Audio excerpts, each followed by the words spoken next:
Okay, we come to the last presentation of the semester. So, um, first off, sort of to tie into what I went over in the last one, if you're sort of looking at the issues that in terms of ethics, but also sort of where anthropology has been and going, there's sort of three, I think, major sort of contentions or discussions that you have in anthropology. At a really basic level, there's some folks that argue that anthropology is such a pollutedly colonial discipline that it should just disappear. Um, that the only folks that can study a group are the members of that group. That's ironic because, of course, from the anthropological perspective, being an insider doesn't necessarily give you any more insight into a group. And in fact, if you're actually trying to write about your group, for many folks, they're unable to write about certain aspects of their society because they are members of it. And the pushback and such, if they were to write about particular areas, actually makes it untenable. So it's the idea that only insiders have insight is one, it's rather naive and unrealistic. But secondly, also in some ways, in a rather creepy way, it goes back to that whole sort of sociobiology thing from the very beginning of the semester, that somehow you inherit culture as part of your DNA. And not only is there absolutely no evidence of any of that, if there is, then it's very hard to explain lack of language acquisition in young kids. But even more importantly is then it sort of implies that each group is a closed shop. And if you're part of the in-group, your interpretation of your group for another group is always going to be a very different procedure than if I'm an outsider looking into a group and trying to interpret it from others.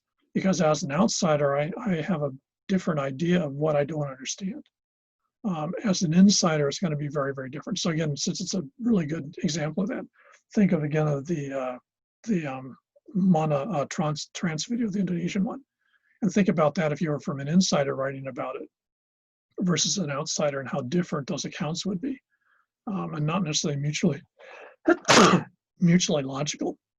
It's not that neither are necessarily wrong, but it depends on what your agenda is. And in my view, at least, traditional anthropology still is a very legitimate discipline. Yeah, it has ugly parts in its past, but to be honest, everything from psychology, every discipline has ugly parts of its past. It's the nature of the beast when you study people, is there's always going to be nasty things that were in the closet. But the trick is what you do is you learn from those and you move on from those rather than being sort of caught up and basically being stuck there. And again, if you look at the Native American traditions I mentioned with, for example, the Sundance, since it's a lot easier to critique something to actually than compliment it. I think one of the problems you get into with the modern or sort of contemporary way of looking at academic disciplines is it tends to be just overloaded in critique. So it's very easy to diss on something. And of course, with social media, it's incredibly easy because you can do it anonymously. So in that context, on the other hand, it's very hard to see what a discipline has a value. And again, I would use Miller's work as probably one of the best ones simply because it's posted online. It's very obviously dealing with a topical, modern issue, and it's dealing with it in a very different way than almost anyone else looks at it. So it's not like that project's alone, but I would say that for many folks, looking at social media the way that they are in a very explicitly anthropological way is a good model for the value of anthropology because they're not people from that. They're not Chileans looking at Chileans using social media. There are folks from other spots looking at Chileans using social media. So it's classic stereotypic anthropology. It's its most basic form. Anthropology has very frequently got caught up on either one side or the other of the issue of cultural appropriation versus preservation. Anthropologists, of course, by virtue of discussing and describing parts of groups, have oftentimes, in many cases, unintentionally, I would say in most cases, popularized aspects of that group. So you find, again, from a Native American background, the tremendous fascination, and especially New Age religious groups with dream catchers, those round things with the twine or line put through them, feathers hanging from them, which very rarely existed in Native American populations, largely Lakota or maybe some Crow, but were very, very, very rare and for very, very specific, very complex ritual existence reasons. What you find is for modern New Age believers, dream catchers, whether it be crystals, whether it be heads of a Buddha or whatever, that become part parcel, sort of the paraphernalia of religion. And so you find that dream catchers are hugely popular in folks that have no idea, and to be honest, very little interest in what they were used for originally. But nonetheless, the use of dream catchers is validated because it's Indian and because anthropologists wrote about them. And so what you find is that this is actually a fairly common phenomena, is the appropriation of parts of another culture by virtue of getting hold of some resource piece or an article or a book by an anthropologist talking about another group, and then taking that piece out of context and reinterpreting it in a very modern way. The Katsina that I showed you is another good case in point of cultural appropriation. Hugely popular with tourists in the American Southwest to buy those things. There's whole companies that do nothing but sell them online. And there's no interest in what the original function or a Katsina was or even what it means. But the thing that makes it attractive to people is that it's Indian, that it's from the Southwest, that it's from a pueblo. And so the context in part makes it attractive, but it's being reused in ways that, in some of the stuff like Katsina would actually be offensive to someone who's an actual practitioner from that culture of that particular religious belief system. Did anthropology popularize a lot of this stuff? Yeah, sure.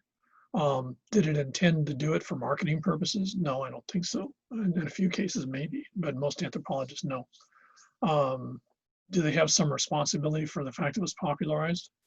Yeah, because anthropologists, among other things, were the folks that put a lot of stuff in museums and provided a lot of descriptions and education for things in museums that triggered a lot of things like the fascination, Western or Anglo fascination with Katsinas. So yeah, they were part of the process.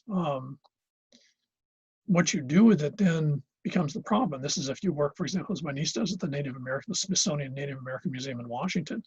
Then one of the problems is getting people to sort of re-educate them on what the original function of something like a Katsina was. So they don't see it as just a display piece to put on a shelf, but they understand some of the ritual functions of it. Is that a good thing or a bad thing? I don't see it as a good thing. She and I don't necessarily totally agree on that, not surprisingly, but I can sort of understand that it's sort of the dog's been let out of the house, so the dog's running around. So now you got to figure out what you're going to do to sort of corral that whole thing, and minimize the damage. You're not going to get it back inside. You're not going to suddenly get all the Katsinas to disappear that are in Western collections that people just made last week. So yeah, that's sort of some of the contemporary issues in anthropology. The final sort of set of discussions would be the things that I think really have to change for anthropology to be more, I don't know if acceptable is the word, to be more relevant or perceived as being more relevant in a modern globalized society. Below this one, what you'll see is two short videos I plugged in. One's about 3 minutes, one's about 6 or 7 minutes. I'm looking at expatriates living in Spain, largely the British. An absolutely fascinating phenomenon. There's a really good book this lady did on the Costa del Sol that looks at this whole issue of British migration, specifically to Spain and Portugal, but most specifically Spain. Huge numbers of people we're talking about. It's going to be really interesting how this plays out with the Brexit thing, by the way.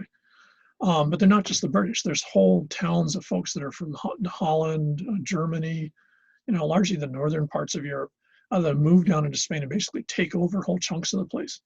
So it'd be like if all of a sudden 40 or 50% of the places in Lani Kai on Oahu here are suddenly taken over by folks that originally are from, I don't know, Boise, Idaho, or even better, say from Guadalajara, Mexico.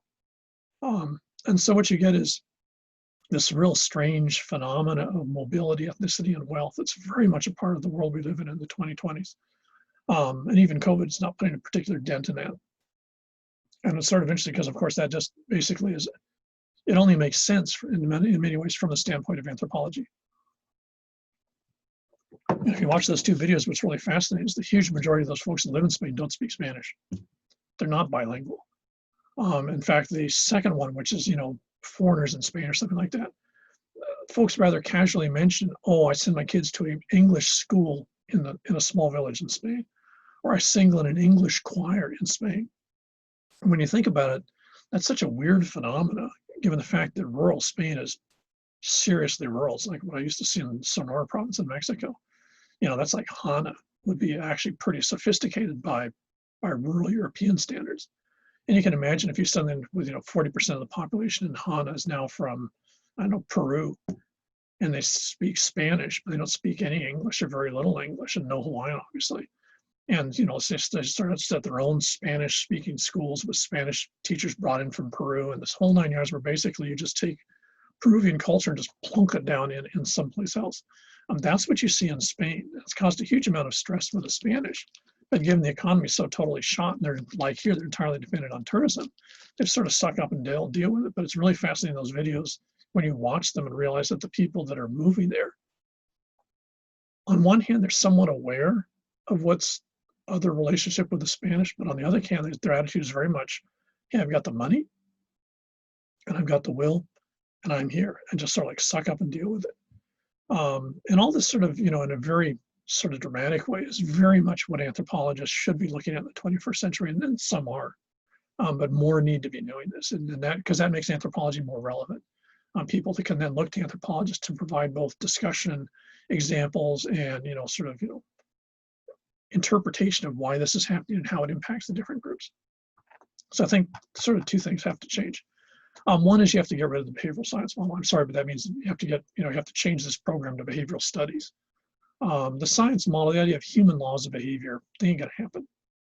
In my view, that was part of the idea, especially but especially post World War II, the American fascination with science, the idea that everyone wanted to be in a white lab coat, had a plastic pocket protector, or now an iPad, and then basically everything could be done scientifically. Which I would say, as a classic example, would be the all the CIS shows where you basically solve crimes using quote science unquote. Those very real science in those shows. That whole idea that basically science can be used to analyze behavior, both of individuals and collectively, is a huge part of the growth of academia in these disciplines in the late 20th century that's still around. But it's been a total failure. There are no laws of human behavior. In fact, ironically, the other things we found out is human behavior doesn't subject itself to laws. There's tremendous diversity and variety. At some point, maybe you can come up with a sort of overarching precepts. And of course, if you think back about the whole idea that you end up with these ideas of revitalization, millenarian movements, where you actually have fairly standardized structures that seem to be sort of pan-universal, or maybe Durkheim's concept of the need for some sort of religious belief system. Maybe at that level, you can say there's something that's common, but I don't think that anyone would ever consider those laws in the classic way that's the laws of physics, which of course now tend to be pretty equivocal too. So the whole sort of goal that you're looking for universals has to disappear. Because then when you're looking at different groups, it's much easier to explain them if you don't subject them to the idea that it's a universal, because then what you're doing is you're sort of scoring them. How close are they to the universal? How idiosyncratic are they? And of course, if you do that, you find that if you use majority as the pattern, as we've seen all semester, you find American society is one of the weirdest that you can find. So it's like shift from universal laws to orientation and explanation, understanding, translation. Really is the big shift that has to occur in the behavioral sciences, or in the behavioral studies in the next decade or so. Most people have long since done that. None of the folks here in our department here are behavioral scientists, and I don't think that. But nonetheless, that's the way the program is titled. Why? Because when the program was set up, that was the way that you set up behavioral studies. Behavioral studies implied something that was less sophisticated, less rigorous than behavioral science. And that's why until recently we had the need for a stats class, which for some areas of the stuff we do, especially in sociology, stats make sense. But for a lot of other areas, even a large part of sociology never used stats. It was community-based studies. So, it was part of the need, the larger sort of social cultural need in American educational system. The closer you were to a science, the more real you were, the more attractive you were, and the more marketable you were. The further away you were from science, philosophy, English, or anthropology in its sort of studies mode, the less attractive you were, because there was an idea that somehow it was scientific or related to a job, which good luck with that one. But nonetheless, the way it plays out, if you want a job, become a geographer. So this idea that this shift has to happen, it has to be, and this is largely not only within the disciplines, but more importantly, it has to be then marketed and presented to the general population, that you can have something that's not a white lab coat, that's not done in a lab, that's equally legitimate as an area of rigorous, academic and intellectual discussion, which you find is true in Europe, but in the United States, well, I don't know, it's just an American thing with the love of science. And a good example would be COVID right now. Everyone's willing to accept bad behavior in terms of what people do, with the idea that a vaccine developed by science will somehow make the problem stop. From an anthropological standpoint, it's like there's no correlation between those two events, but nonetheless, it's an American phenomenon. Science will fix things. And last is probably this idea that you have to shift from the static. And this is true of most traditional anthropology. Most traditional anthropology was basically went in, you studied a group, you wrote everything you could about that group. All that material, and again, Kroeber's discussion of the Arapaho, for example, that I mentioned. And it basically was sort of like an encyclopedic, you were dumping the stuff off a drive. You were basically saving all the stuff in a very descriptive way. There was some analysis done. And in fact, there was some, like Mooney's fantastically good study he did of the ghost dance back in the 1890s. So sophisticated, it's still referred to all the time, because on one hand, he was looking at a religious ceremony, but it was a millenarian ceremony that started on the reservations when he happened to be there. So he actually got caught up as this ghost dance started to revolutionize the relationship that poets on Native American reservations had with the United States government. Of course, led to the slaughter of Wounded Knee.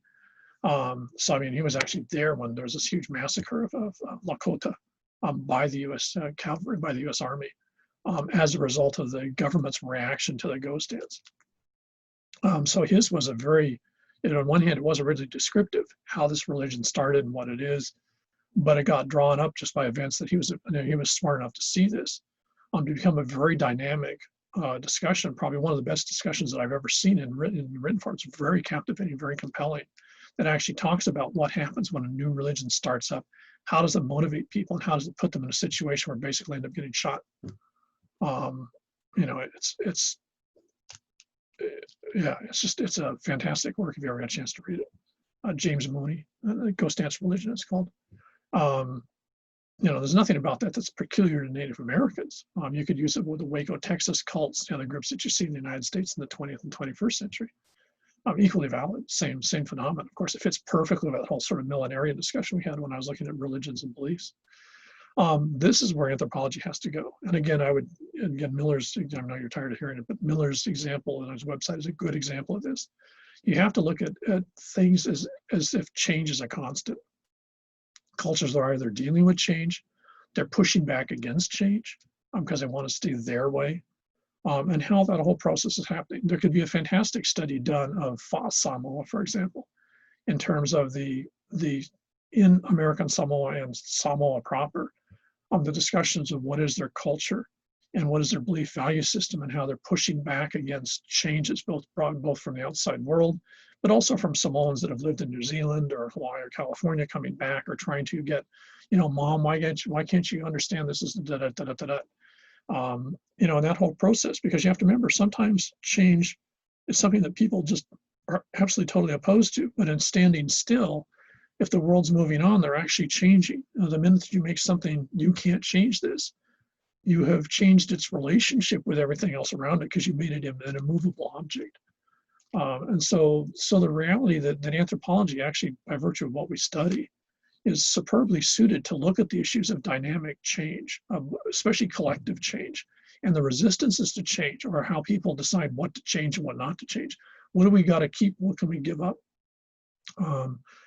And again, this is, at some point, I think the Second Life studies that people are doing are going to be interesting, because I think eventually that can be applied to social media and the new versions of digital interaction that we're going to see in the next 5 years.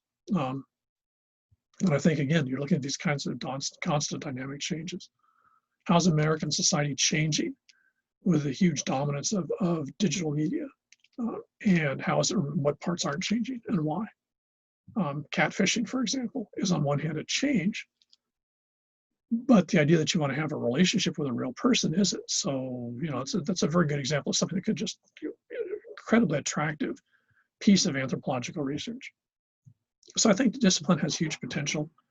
I think as with most academic disciplines, the folks in the discipline tend to be their own worst enemies in some cases. If you're in academia, especially not a small place like this, but if you're in academia in a large university, you very, very much can get into sort of, living in a weird little closet where, something that's relatively unimportant becomes absolutely crucial.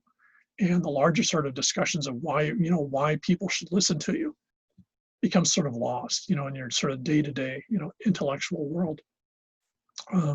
That's slowly changing. The folks coming into anthropology in the last 20 years tend to not really buy into that so much. They tend to be much more sort of this dynamic, looking at change in a very, sort of sophisticated modern way.